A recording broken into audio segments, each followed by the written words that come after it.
Terima kasih masih bersama kami dalam Berita Aceh. Bagi Anda yang baru saja bergabung, kami akan menyajikan 3 berita utama pada pagi hari ini. Pengedar narkoba nyaris mencelakai polisi dalam penggerbekan sabu-sabu di sebuah masjid di Aceh Timur.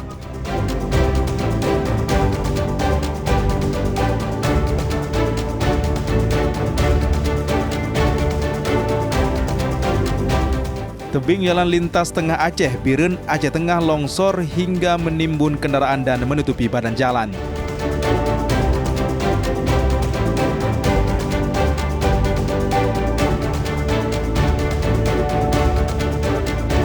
Seorang kepala desa di Kabupaten Aceh Tamiang memanfaatkan lahan terlantar untuk budidaya melon yang menghasilkan cuan hingga puluhan juta rupiah.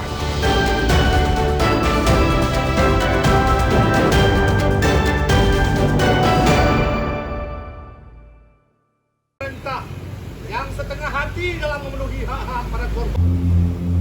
Para korban tragedi berdarah Simpang KKA Aceh Utara kembali mempertanyakan komitmen pemerintah terhadap kasus pelanggaran HAM berat di Aceh.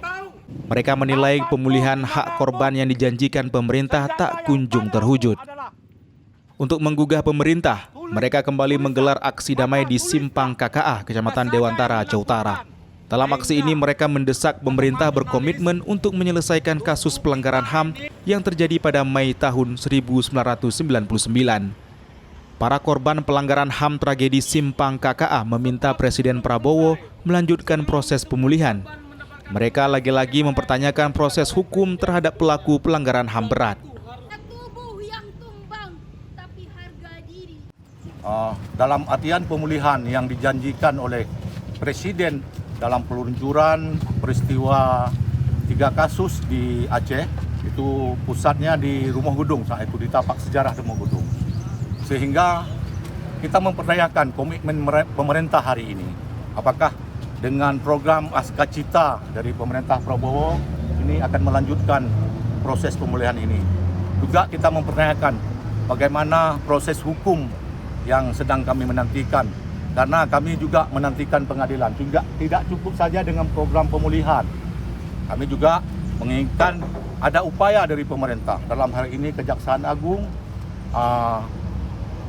Komnas HAM, DPR RI, dan instansi terkait agar bisa duduk satu meja untuk membahas bagaimana tindak lanjut ini.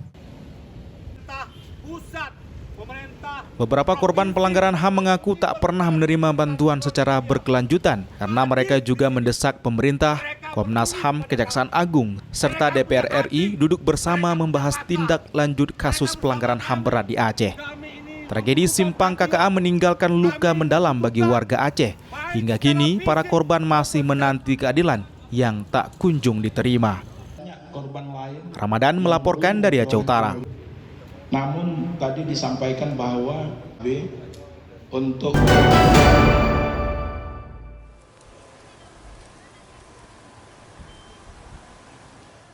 tempat pengolahan sampah atau TPS yang dibangun di kampus Universitas Samudra, Unsam Langsa terbengkalai.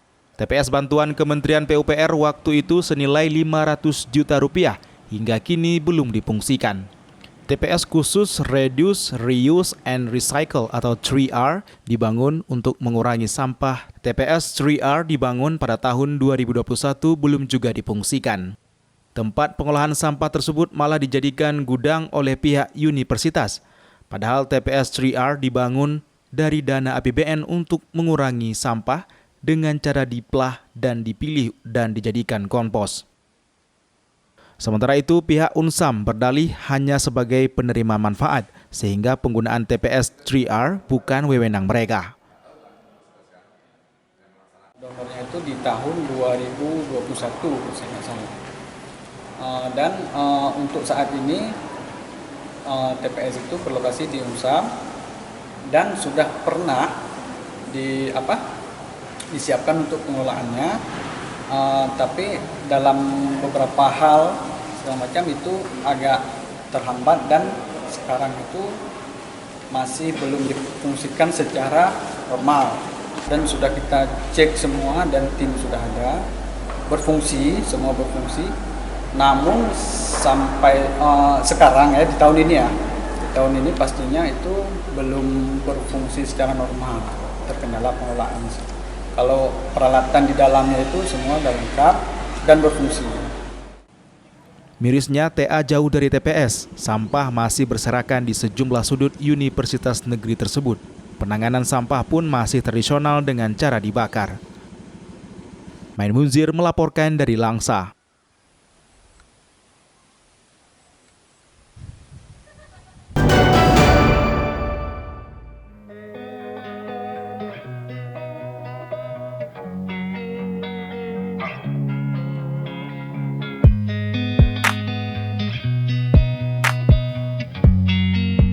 Seorang warga di Kabupaten Aceh Tamiang memanfaatkan lahan tidur untuk menanam buah melon.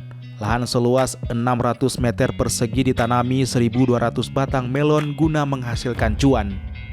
Novi, yang juga Kepala Desa Kades Tanjung Semantoh, Kecamatan Karangbaru, Aceh Tamiang, memulai usahanya sejak tahun 2013 lalu. Bisnis berkebun melon butuh kreativitas dan inovasi. Usaha budidaya melon dengan memanfaatkan lahan terlantar tidaklah mudah. Langkah ini membutuhkan proses dan ketekunan. Melon yang dibudidayakan Novi merupakan melon berkualitas premium dan bisa dipetik 3 bulan sekali. Panen melon 2 ton, melon jenis melon basket dan golden melon. Sebelum dipanen, buah melon diukur terlebih dahulu kadar manisnya untuk memastikan masa. Sekali panen per 3 bulan sekali, menghasilkan sekitar 32 juta rupiah. Sekali panen melon-melon ini sekitar 2 ton, yaitu berkisar 1.200 buah yang melon-melon ini. Jadi ukuran melon itu yang paling besar itu berkisar 4 kilo. Buah melon kuning dia rasanya lebih renyah. Tapi kalau melon yang hijau itu rasanya buahnya itu agak lembut dia kalau yang melon hijau. Tapi kalau yang melon kuning ini dia rasanya tuh renyah dan manis, dan lebih manis lagi kalau yang melon kuning. Pendamping budidaya tanaman melon menyebut bahwa buah melon harus terjaga kualitas dan rasa manisnya sehingga para konsumen selalu datang untuk membeli. Melon ini kita pertama kali utamakan apa? Kualitas. Melon itu kualitasnya terutama di kemanisannya, seperti apa yang ada di dalam kemasan pabrik harus kita capai briksnya. Jadi untuk saat ini kalau brik 12 saja itu udah standar dengan swalayan, tapi untuk di Jawa, kalau untuk di Sumatera cuma 10 briknya. Ini tadi Bapak ini udah tes dapat sekitar 14 brik, tapi itu belum layak jual karena dia belum rata semua. Jadi ya 3 hari lagi udah bisa kita buka untuk umum. Melon yang dibudidayakan Novi digemari warga. Mereka menyukai melon tersebut karena kemanisan rasa buah melon premium.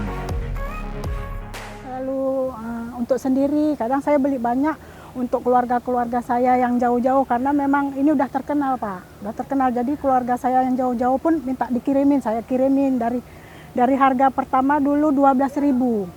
Ini hari katanya 18.000. Saya lebih tertarik dengan melon yang warnanya kuning karena rasanya beda dengan yang lain dan lebih manis, lebih renyah. Pembeli melon ini berasal dari berbagai daerah termasuk dari Sumatera Utara. Rasa dan ciri khas rasa melon menarik perhatian penikmat buah-buahan. Tim Liputan melaporkan dari Aceh Tamiang.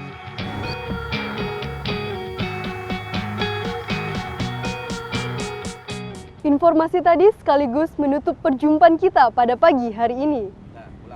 Saya Elzira Felicia dan seluruh tim redaksi mohon pamit undur diri. Selamat beraktivitas, sampai jumpa. Wassalamualaikum warahmatullahi wabarakatuh.